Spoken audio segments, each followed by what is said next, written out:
Welcome to American Education FM, everybody. I'm Dr. Sean Brooks. All right, there's a lot to cover in this particular episode, so happy Monday, first of all. Second of all, I'm going to jump right in here with Vanessa Hurst and some of the things that she sent me, because this is a really interesting dynamic that takes place where you have a corrupt school district with corrupt officials that reveal themselves along the way with their own programs and their own policies. And it really is horrific. And they're continuing to do this and sort of pass it off as if it's not that big a deal or this is a great idea or whatever else. It's beyond communism, and I'm going to get into that in a minute. But first of all, the Nelson County Gazette had one of their quote-unquote journalists write a piece. Now, ironically, the guy's name is Jim Brooks. We share the same last name, and believe it or not, that Jim is the first name of my dad's father, so there you go. No relation, I assure you. So this has, it's titled this, Opinion, Debating Education Ideas is Fine, but Personal Attacks Don't Lead to Progress, by Jim Brooks, Nelson County Gazette.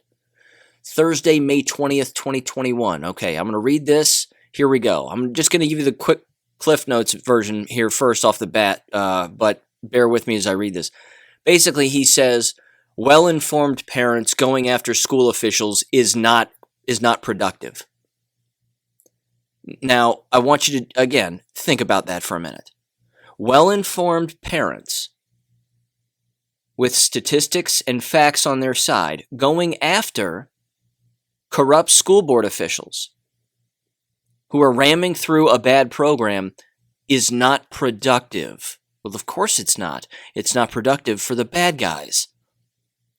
And in fact, Amazing Polly did her latest episode on this very thing. I highly recommend going and checking that out as well on her BitChute channel. She basically went over an academic paper where the corrupt academians, as it were, or scholars if you want to call them that, basically said that informed citizens are a threat to humanity. That well-informed people can be considered dangerous. That's called totalitarianism if people believe that. It's absolutely crazy. So, here we go. The article reads as such, quote, the statistics some of the parents cited at the last Tuesday evening's meeting of the Nelson County School Board Education have some people shaking their heads and asking, can that be right? Quote unquote. Some of the figures quoted during the public comment period of the Board of Education were used as weapons to attack the leadership of Superintendent Wes Bradley. Over the course of this past month's community meetings, some of the rhetoric, both in person and on social media, has turned unnecessarily mean and ugly. And at Tuesday night's school board meeting, there were several community members who called on the superintendent to resign or for the board to refuse to renew his contract. As former board member Rebecca McGuire-Dye told the crowd, we all know that change is scary, and the proposed community campus plan is a big change. And while some may question Bradley's leadership, it is exactly his willingness to challenge the status quo that made him the right choice to serve as superintendent. Here's the problem. I'm going to cut in real quick. This article is already trash. Bradley is a puppet. He's being paid like a lot of superintendents are. He's being paid to ram through a communistic program that's funded by foreign agencies. The Zuckerbergs fund it, China funds it, which means China funds it. The Qatar Foundation now, we know, thanks to the work again of Vanessa Hurst throughout all of this. The Qatar Foundation, ladies and gentlemen, the Middle Easterners fund this program. This entire school redesign thing. And I'm going to get into the specifics of that later too, because it has long-term consequences, which I mentioned in the last episode where the two of us were talking. So I highly recommend going and checking that out again as well. Not to mention, I watched the school board meeting, the entire thing. And again, Rebecca McGuire-Dyer, the former school board member herself, walked up and basically just licked everybody's boots and kissed everybody's ass. That's essentially what happened. It was embarrassing. I just don't think the name calling is appropriate. I don't think the attacks are professional. I don't think... That's a person who's asleep. That's all. That's a person who's asleep and doesn't get it. Okay, moving on. Quote, some of the opportunities of the community campus proposal have resorted to using numbers, facts, and figures as weapons. Oh no. Quote, not just against the plan to bring middle school students into the 2 high school campuses, but as clubs, slings, and arrows directed at Superintendent Bradley and board members. Why could that be? Let's think. After hearing the statistics used Tuesday night, I decided to find those figures myself. Ooh, good for you. You decided to do your job. The place to locate and confirm the statistics mentioned on the board meeting is Kentucky Department of Education's School Report Card website.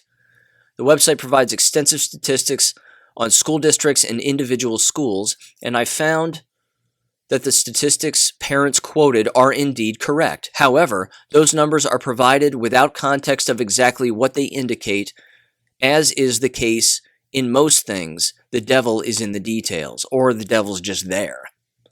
Doesn't have to be in the details. It can just be right in front of your face. So first of all, he mentions teacher turnover. Quote, I confirmed that the website shows that teacher turnover rate at the Nelson County schools for 2020 was 31.3%. 95 teachers left their jobs, but like most statistics, it really isn't meaningful until you provide context of what those numbers actually mean. First of all, that's a lie. You should never have a turnover rate that big. Even with retiring teachers. Not ever. That means you have an unhealthy work environment, to say the least. That's putting it mildly. He continues, quote, if you read the small print, you'll learn that KDE counts not only teachers who left the district employment, but the number also indicates teachers who retired last year or were promoted to administrative positions. Okay, why do they retire? Why do they get promoted? Ask those questions too, because that's workplace bullying. That's usually why that takes place. The person is uncomfortable in the job they want. They're forced to either leave or take a job they don't want. Given that the impact of COVID-19 has had on schools and teachers, I know that many older teachers made the decision to retire last year. It wasn't because of COVID-19. Sorry, I'm cutting in a little too much here. It wasn't because of that. It was because of the unprofessionalism that came with the decision-making. That was all based on nothing. Continues, quote, statewide figures for teacher turnover was 18.2%. That's not good either, Kentucky, not good. Quote, but in this year of COVID-19 and all of the fear of infection that left many of us over the age of 50 afraid of being in any public setting. Did it really? My parents are in their 70s. Not afraid at all. Fear is in the mind. Anyway, continuing. Can we put the entire blame for the turnover rate on the superintendent? And are there other factors at play in that statistic? So then he has this next section, and this will be rich. He says, what's really most important? Uh-oh. God, this guy, first of all, can't write, and number one, loves propaganda. Or just, again, he's brainwashed and believes these lies. It's probably the latter, or both. Quote, what's really most important? The real question is that parents and the board must continue to keep in the forefront is pretty basic. What possible action by the school board is in the best interest of the district's kids? No, wrong again. Particularly when it comes to offering equal academic and leadership opportunities to middle school students. It is to move middle schoolers to the high school. Is it to move middle schoolers to the high school campuses? Question mark. Or is there another way to gain the advantages of grouping middle schoolers together in another fashion? What is needed right now is creative ideas and solutions, not slings and arrows.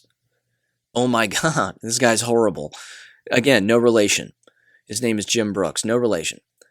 Quote, the board knows, he says. The Board of Education's job is to watch the metrics. They oversee the policies and shape how schools are operated, and I think it goes without saying that the board members are well aware of the challenges the district has faced over the years and continues to face moving forward.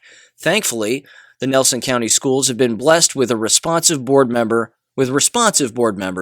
who have the balls to make tough decisions when they need to, and despite school social media criticism, continue to strive to improve our children's welfare and educational opportunities. I'm going to read that last paragraph. Wow. Last paragraph again, quote, "Thankfully, the Nelson County schools have been blessed with responsive board members who have the balls to make tough decisions when they need to, and despite social media criticism, continue to strive to improve our children's welfare and educational opportunities." Then he ends it by saying this, feedback, "Okay, well, I've had my say. Now it's your turn. Send your letters by email to the editor. news@nelsoncountygazette.com. First of all, that's completely inappropriate to say they have the balls. Most of them are female. That's just one observation right off the top of my head. I believe only one board member was male, if I'm not mistaken. I saw the board members. They're women. Not to mention, to make a comment like that, it's just a hit piece. So again, this right here should tell people listening to this.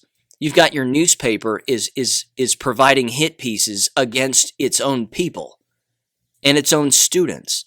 And as I've said 1,000 times in the past, it's not the job of the school board member to decide what's best for quote unquote kids, the district's kids, what's in their best interests. No, that's parents. That's the parents' decision. So, Vanessa Hurst replied with an excellent letter, and I'm going to read it right now. Here we go. Titled, "Letter, District's Teacher Turnover Rate a Valid Reason for Community Concern," May 21st, 2021. Quote, "Dear Editor, when people witness injustice where their children are concerned, things tend to get heated and fast. Rightfully so. Any parent worth their salt is going to step up and defend and protect the interests of their child. At the May 18th, 2021 Nelson County Board meeting, I observed several parents with legitimate concerns speak with a ton of research to back up every point they were making. Not only were their points valid and well-researched, they were professionals who process the statistics and information for a living. They all spoke and presented some very well, and eye-opening information regarding our school district. But not just our district. There was also the same information for every surrounding district to compare and balance out what they were finding. So it came as no surprise to read an opinion piece by a seasoned journalist, Jim Brooks, again, no relation, essentially calling these parents mudslingers. What is mudslinging? According to the Merriam-Webster on my desk, the making of malicious verbal attacks as against a political opponent. Malicious, having a desire to cause harm. I don't think a single one of these parents want to cause harm. On the contrary, I think what they want is to recover what was once a wonderful school system. This same seasoned journalist cited the COVID-19 pandemic as a major factor in the number of teachers who left Nelson County. At least he did his homework and confirmed the very high turnover rate, 31.3%. But citing COVID-19 as a major contributing factor, that, quote, many older teachers made the decision to retire last year, unquote. By that logic, the number in surrounding counties should have jumped significantly, but they didn't. Here are the numbers he did not tell you. Oh, this is delicious. And again, in the episode where we had our conversation, she laid these out 100%. 2019 to 2020 school year teacher turnover rates. State average 18.2%. Nelson County 31.3%. Washington County 13.4%. LaRue County 4.8%. Spencer County 7.2%. Bullitt County, 15.3%. Nelson County is the worst. Well, you can argue that maybe Nelson County had more teachers ready to retire, so let's look at the previous year. 2018 to 2019 school year teacher turnover rate, state average 18.4%, went down 0.2% in 1920. Nelson County 24.7%, went up 6.6% in the 1920 school year. Washington County 12.5, went up 1.2% in 1920 school year. LaRue County went down 3.8%. Spencer County went down 6.7%. And Bullitt County went down 4.9%. But Nelson County's went up. Ladies and gentlemen, you can't deny these statistics. You just can't. She ends it by saying this, quote, "So what is that telling us? In the year of the pandemic, when Mr. Brooks is claiming enough teachers retired or moved into administrative positions, the majority of the surrounding districts actually saw a downward trend in turnover rates, but not Nelson County. No, we had an increase of 6.6%. Washington County had an increase of 1.2%. But even looking at the numbers from the 2018-19 school year, Nelson County is still 6.3% higher than the state average. That should be a red flag. The numbers are concerning, and district leadership should answer for what is happening there. The parents who spoke at Tuesday's meeting have legitimate concerns, and painting them as a malicious social media mob is extreme and disingenuous. By the way, Mr. Brooks, it's unprofessional to use slang terms in journalism, even in an opinion piece, but that's just my opinion. Respectfully, Vanessa Hurst, New Haven, Kentucky." Awesome. Just bringing the truth and dropping bombs. Amazing. Absolutely amazing. So Jim Brooks replied and said, Miss Hurst, thank you for your well-written letter to the editor, and I appreciate the time you spent to provide additional data. Your points are well taken. If the turnover rate isn't skewed by retirements, etc., then I agree it's evidence of a larger problem. I will have your letter to the editor posted later today. Thanks again, Jim Brooks. Well, at least he posted it. That was nice of him. Oh my. It's political. It's smearing. It's trying to keep people asleep. That's what they're consistently doing here. And even newspapers are in on it. They're just trying to keep people asleep. Now, here's something else that's related again directly to Nelson County in their district that is also trying to keep people asleep. Let me see if I can get to it here. Okay. This comes again from Vanessa Hurst and this is alarming. And we discussed this too, which is going to lead into another point I'm going to make a little later here. She said, "Sean, the district has rolled out some unbelievably appalling documents, but I think I've stumbled across the most heinous of them all. This is from Nelson County Early Learning Center, aka preschool. These kids are 3 and 4 years old. Warning, I became nauseous when a friend showed me this. Take a look." And names and faces have been blocked out of this. So let me describe this. It's a booklet where essentially the teacher of the child, the preschool teacher of the child, 3 and 4 years old, is filling out this booklet to represent what the child is interested in. This is the communistic playbook right here. Because as we all know, no 3-year-old knows what they want to do for a living. No 4-year-old knows what they want to do for a living. But what they're doing is they're grooming these students to convince them of particular things that they'll want to do.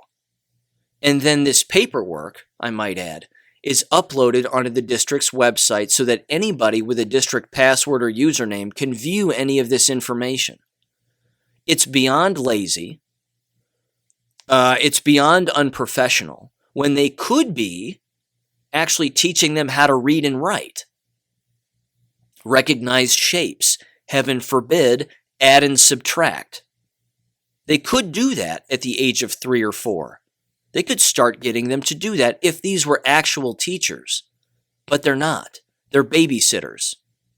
These are paid babysitters And now they're filling out these booklets and these laminated papers and folders where the teacher themselves is typing in what the child has apparently done, or apparently the child is interested in.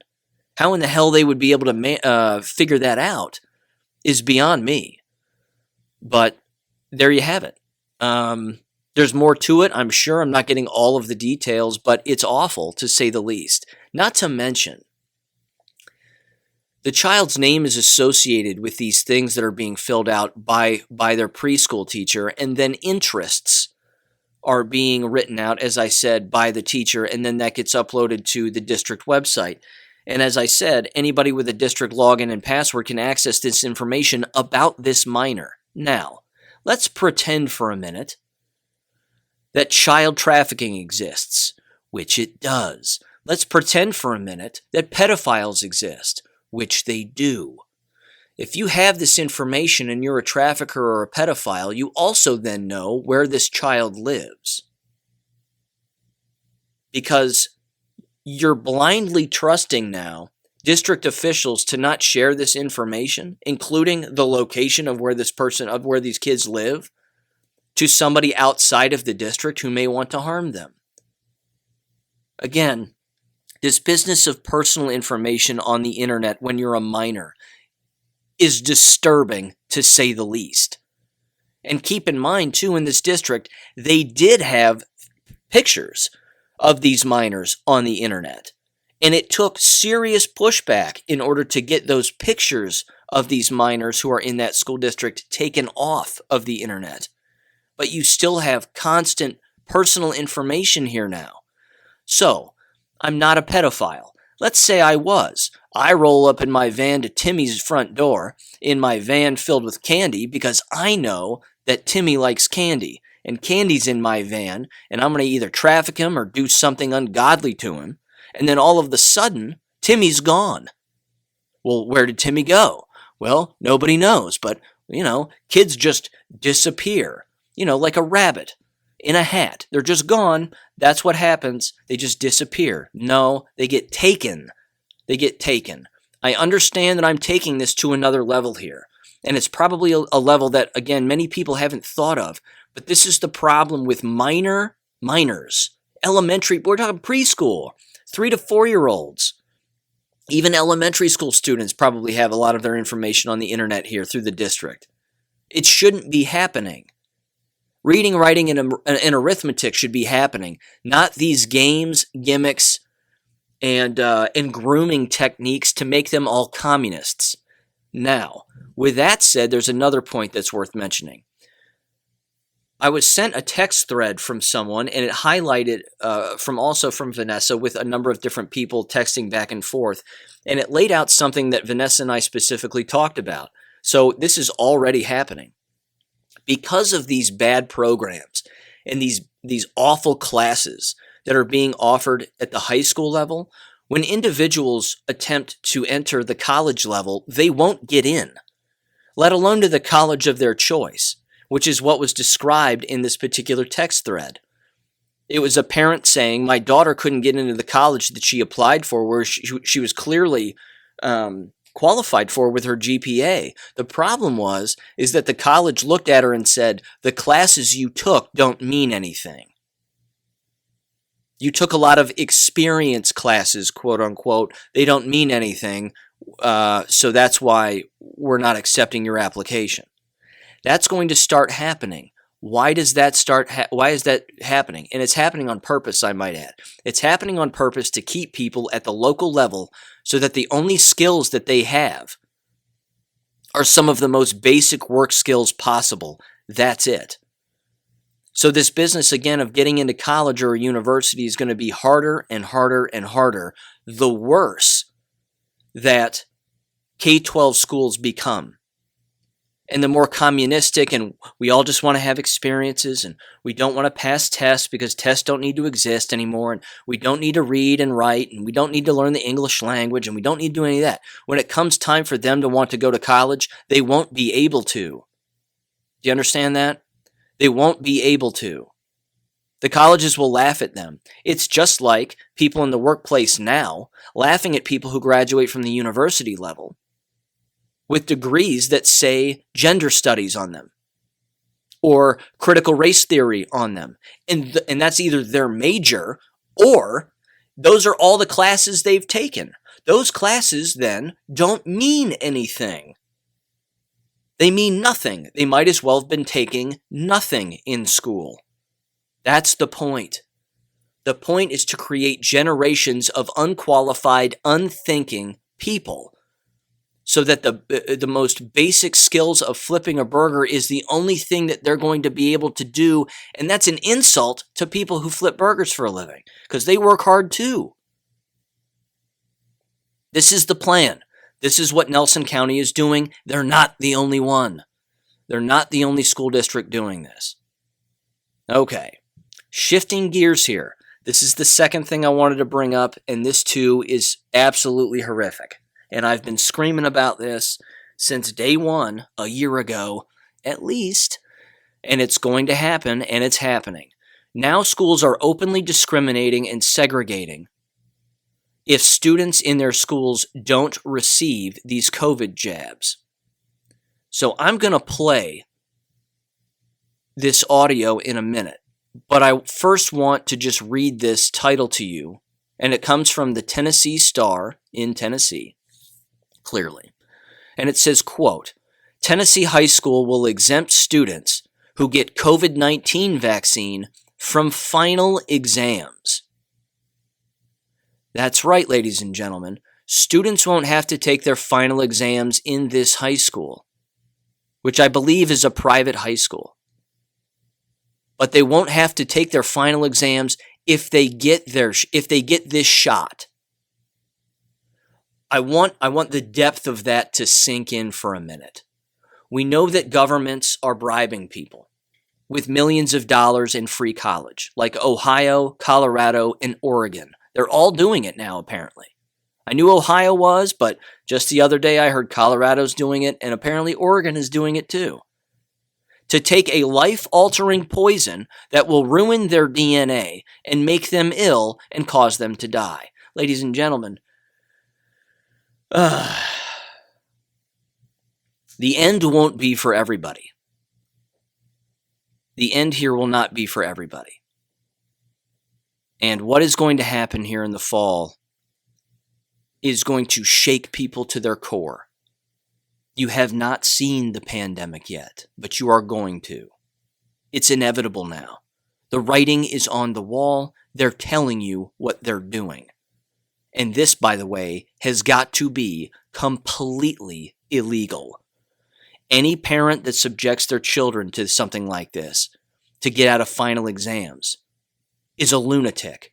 However, here's where it gets tricky, because I said this in last week's podcast episodes, in one of them at least. I certainly put it on Gab. Tennessee's own health department has now said that children, minors, anybody below the age of 18, can get these shots without their parents' consent. So they're using final exams as bait. That's the carrot. But what they don't know is the donkey that they're riding on. Or them just being the donkey, period, is going to go right off a cliff.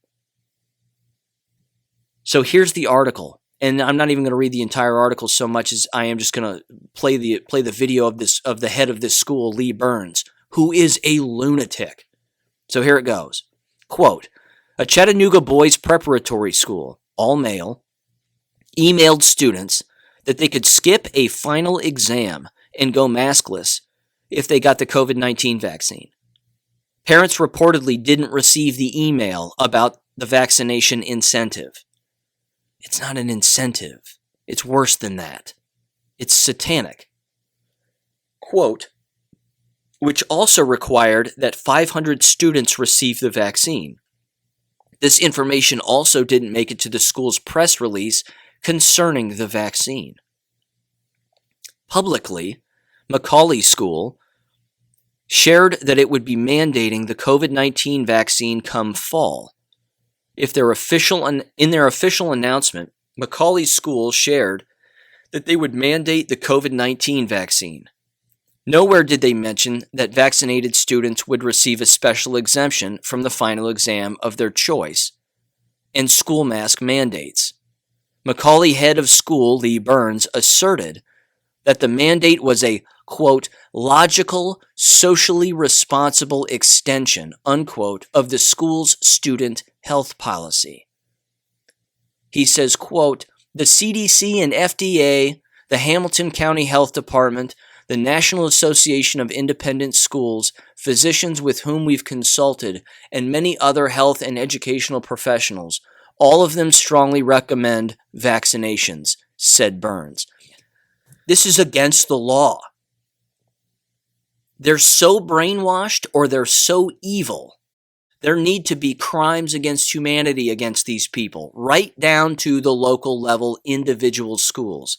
I'm also going to make this little comment as I'm looking at the background of his little video here, which I'm going to play. He's got a Freemason hat sitting on the bookcase right behind him. So is this associated with the school in some way? These Freemason-looking hats? It could be a bucket with tassels coming off the top, but it looks like a Freemason hat. Just saying. One of those fezzes, you know what I'm talking about? Like the Shriners wear. Imagery, ladies and gentlemen, it's everywhere. All right. I'm going to play this lunatic's audio. Here we go. Greetings from the Ridge. I want to share with you today important news about our COVID-19 protocols for next year and how they will enable us to move significantly toward a return to a more normal campus experience for your sons. We are eager for this return to normalcy and optimistic that, with all of our students, faculty and staff, and parents taking responsibility for doing their part, the upcoming school year will be an excellent year without many of the safety requirements of this year, which, while necessary, have been difficult and limiting. I'll start off, though, by thanking you. All of us at Macaulay are appreciative of the huge role that you've played in helping us navigate successfully all the challenges of teaching and educating your sons during this past year and a half worldwide pandemic. We've been successful. Learning has been in person. We've kept the campus open and relatively safe, avoiding a lot of the obstacles that have tripped up other schools. We've held performances, practices, games, and events. Your sons have responded positively and with great attitudes to a lot of restrictions. Wearing masks, reporting health status every morning, limited dining options, and eating many meals outside rather than in the dining hall, maintaining social distancing, limiting travel and large gatherings. I could go on, but you know these as well as I do. As I said, you've been instrumental in keeping your sons in compliance with all these requirements, and we thank you. Though the number of COVID cases and the trends are much better, the pandemic is not over. The new variants are especially contagious. People are still contracting COVID, so we have to continue to be vigilant. We must and will continue to take reasonable steps to protect our boys and faculty and staff as we monitor the situation and have opportunities to utilize emerging resources for the safety and health of our community.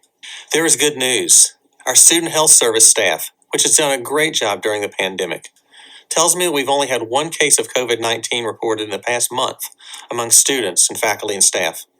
That's a wonderful bit of news to report.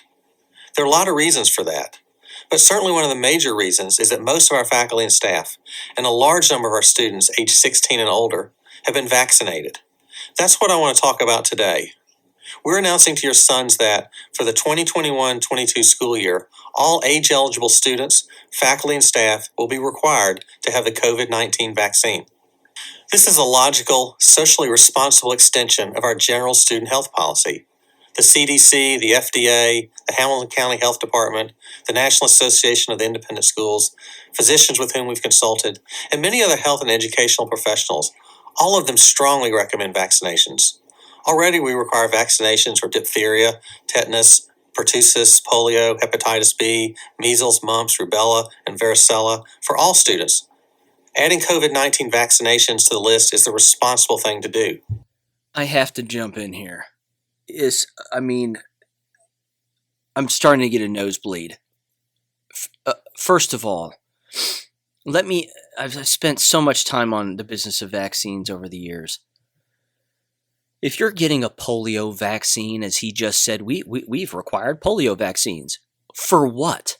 For something that doesn't exist? I mean, the business of vaccinating people is another set of truths that are absolutely horrific. They're filled with carcinogens. I could go on for days about it. There's no reason to be doing this because he's the head of the school and now he's playing doctor. But see, what they're doing too is they're passing the buck, which means when the shit hits the fan, he's going to pass the buck. Well, we were just taking advice from all these agencies. It's their fault. It's not our fault.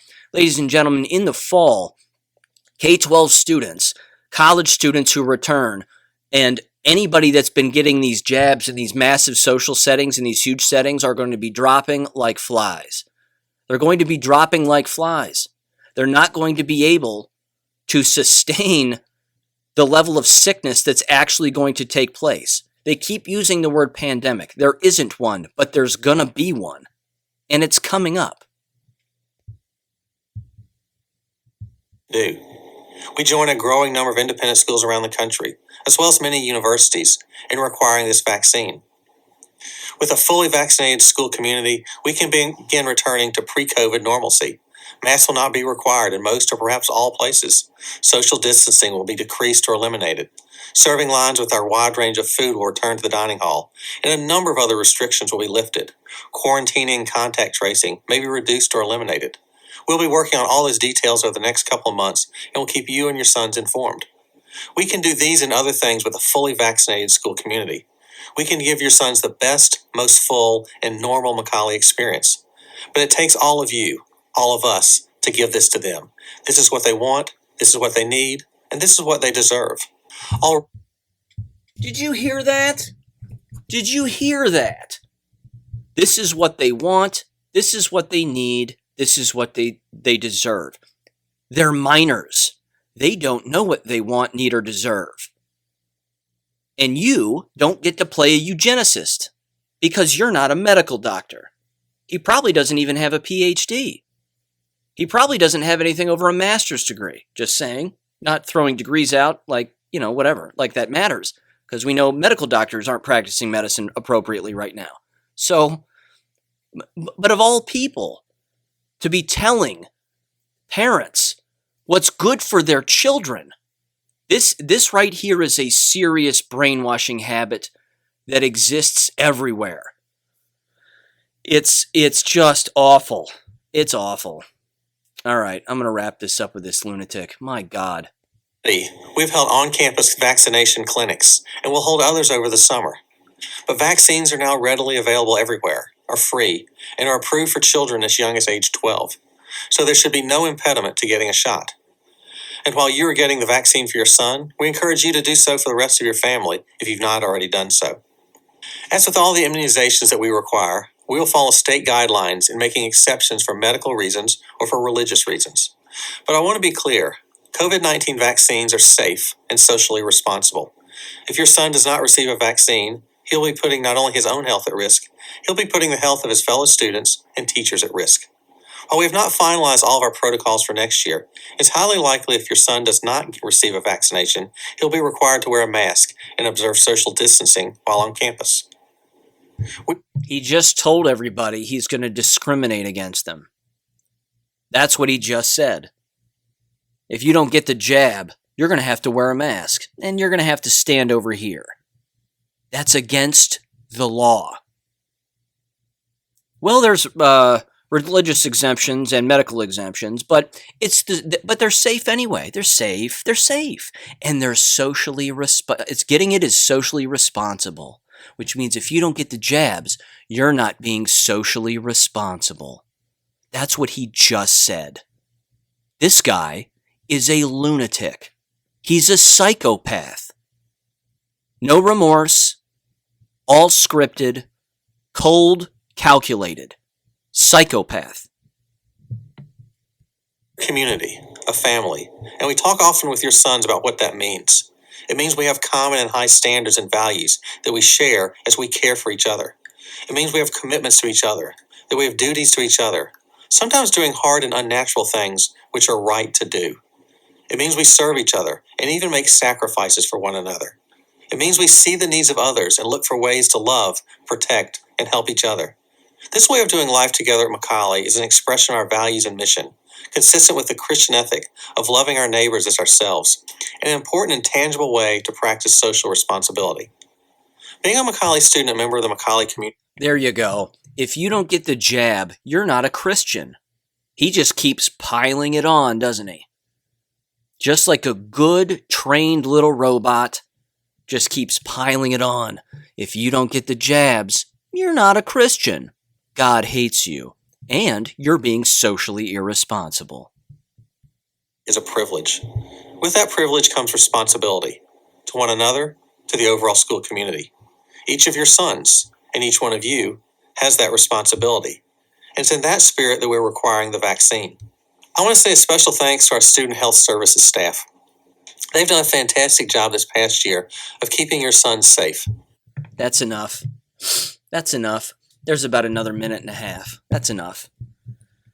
I'm going to link that entire I'm going to link this article, which has the YouTube video embedded in it, in the description below, so you yourself can subject yourself to this lunatic's words in the last minute and a half if you're interested. What I'd like to do is this. I'd like to read you the comments section on the YouTube channel of Macaulay School, because there's 8 comments, and they're not good. And I'm shocked that the comments are even turned on for this video. I'm shocked because most school districts turn the comments off for reasons just like what you're about to hear. The very first most upvoted comment says this, and they're all from the same person. It says, quote, "So if someone declines the jab due to religious reasons, you'll make them wear a mask? That's flat out discrimination. Unbelievable. Watch out for lawsuits."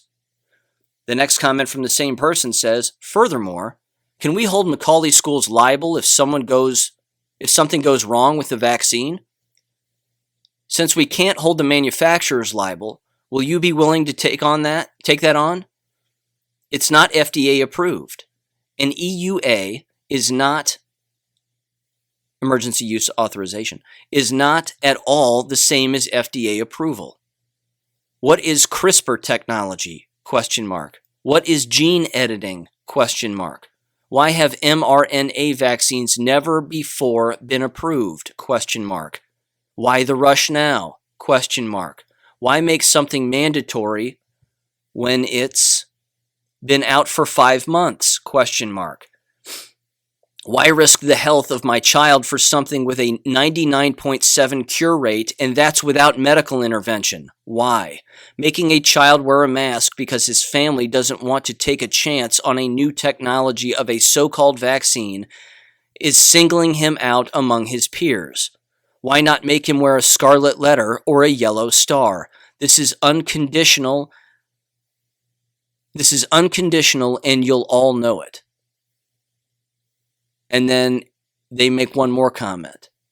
Or actually, this person says this. "Also absolutely ridiculous and shows just how out of touch they are, and how dare you compare what Jews have experienced with the Holocaust and..." Oh, please. Okay, so somebody's actually coming to the defense of this person. And that's typical. You're always going to have the bootlickers come out in the comment section. But this person says this. They responded. They said, "Will the non-vaccinated kids have to ride in a separate bus or in the back of the bus? Do you not see the problem here? They are threatening to ostracize minors for religious beliefs. The COVID numbers do not add up to justify forced vaccines." And they're not vaccines, ladies and gentlemen. "This isn't at all like smallpox, where 1 out of 3 died. And you know how 1 out of 3 died? 1 out of 3 died of smallpox because they wore masks and they took the vaccines." Fun fact there, ladies and gentlemen. Fun fact. This is horrific. I'm going to stay on this. I'm not going anywhere. Like the podcast or not, your call. I'm staying on this because I called this a year ago, and here we are now, 1 year later, and it's here. It's already here. Sue this school. Sue this school. Sue the head of that school. He's practicing medicine. And he can't say, well, I'm just doing what other people are saying. He's responsible for what goes on in that building. He's responsible legally. If a kid gets raped, that's on him. If a kid gets murdered, he's responsible too. We're talking about minors in a building. None of this waiver signing stuff. People have to wake up. We have to wake each other up. That's what we all have to do here. So I'm going to link that Tennessee article in the description below. That's what's going on, ladies and gentlemen. I'm going to come back on Wednesday with more stuff, I'm certain, because the education news here is just getting worse. It's getting worse. It's not getting better. It'll only get better when these schools cease to exist, patriots take them over, and we root them out of these brainwashed totalitarians. It's the only way. Thank you for listening to American Education FM. Make sure and check out AmericanEducationFM.com for more information. Take care and God bless.